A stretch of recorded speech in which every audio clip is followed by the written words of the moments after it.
Hello, my friends. I would like to talk to you today about another quality of God's life, His truthfulness. And I would like you to understand that God never compromises His truth. You shall not steal. You shall not commit adultery. You shall not murder. These are very strong words. And it is always like that with God. In God there is no deceit, no manipulation. So as you receive God's uncompromised truth, the first feeling you have is that of a challenge. It is a very challenging experience. And it happens to you not because of the nature of the truth. The nature of the truth is always loving. But this is the problem we have when we begin to exist in God's light. When the light of God's truth enters you, what you really begin to see in yourself is, a lot of different places of darkness, different questions, problems. You see in yourself things that you never knew existed. And this is very triggering because, of course, you want to connect to those things, to resolve them, to figure out the answers. So this is this challenging process of the reception of God's truth. And the first characteristic of it, this is a challenging experience. The second one is though God's truth is always loving. It is given to us, I would say, on the plate of love. And so it is our obligation really to examine every information that we receive for the presence of love in it. And if there is no love in the information that you receive, you should always disengage this kind of communication. I would say we should always exercise the ancient art of the recognition of the spirits, of the spiritual discernment. No matter what is the source of your information, you should always look at the message and at the messenger from three perspectives: logical, moral, and soul perspective. Logically, you should always discern what is right from what is wrong. Morally, what is good from what is evil. And on the soul level, what is loving from what is unloving. And anytime you engage this kind of discernment and you see the things in the message or in the messenger that are intellectually confusing, morally wrong, without love on the soul level, you don't need to go there. You don't need to engage this information. It happens many times in our lives that people are coming to us telling us, I heard the Lord. And let me tell you what the Lord revealed to me. Always try to discern really what is the source, what is the messenger there behind that all appearance of somebody trying to explain you something seemingly important. So what is really the messenger? Where is the messenger? And what is the message? Always do that. I would say that these are two most important characteristics of God's truth. This is what is happening to us as we receive it. First of all, it is challenging, and secondly, it is always loving.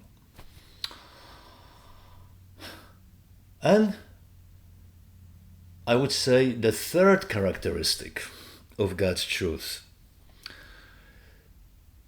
is quite profound, because when you receive God's truth, when God's truth enters your being, you are finally at ease. You restore the harmony of elements in yourself. And when you are without God's truth, you are not at ease, you are nervous. What is this harmony of elements about? I would like you to see basically in yourself those three elements of your being. You are a soul with your intentions, with your desires, longings. You are also a spirit. A spirit is about those three faculties: your intellect, your memory, your imagination. And you are also a physical body with your senses. So when God's truth enters you, those three, your soul, your spirit, and your body, they are once again compatible. They begin to cooperate. They are harmonious. They reflect perfectly each other, like your soul will perfectly be reflected in your spirit, and your spirit will be perfectly matching your physical body. This is the harmony of elements you will have as God's truth enters you. You will experience this simply as a profound peace. In any turmoil, being around people who talk about different issues and the chaos of information all around us, because God's truth entered you, you are in peace. And when I am showing you this triple structure of every human being, body, spirit, and soul, I am simply here following Paul from his letters as he blesses, those early Christian communities using a form of blessing. May God bless your souls, spirits, and bodies. Also, Mary, mother of Jesus, she sings in her canticle, "My soul proclaims the greatness of the Lord. My spirit rejoices in God, my Savior." So, this is what we have when God's uncompromised truth enters us. First of all, this is a challenging experience. Then it is very loving. And this is our obligation to examine anything that happens to us in our informational world for the presence of love, to see the presence of the absence of love in the information. And then it is also very peaceful. It restores the harmony of those three elements of your being. So, how to recognize people around us who really live in God's truth, who really experience God's truth in their lives? Because many people will come to you telling you that, listen, I received some truth from God, so I'm gonna give you, and you cannot be manipulated by those people. You have to always discern. So I'm gonna give you now like a few signs, practical signs, the way I see it, of the presence of God's truth in the people. The first sign, people who are in God's truth, they will be always willing to share this truth if they are asked for it, always. They will never just simply disrespect you. They will never tell you, no, I'm not gonna to tell you anything. They will never dismiss you, because they know that you are a child of God, so you deserve to know. And they know also that what truth does to you when truth enters you is that it takes away your fears. Truth really takes away your fears. So people who live in God's truth, they are willing to share it because they cannot dismiss another human being asking for it. Secondly, people who really live in God's truth, they will be always revealing their own understanding of God's truth in a very gradual way. Let us call it gradual principle of approach. The fathers of Christianity, the fathers of the early church, they teach us that God approaches us with a certain economy. They call it economy of salvation.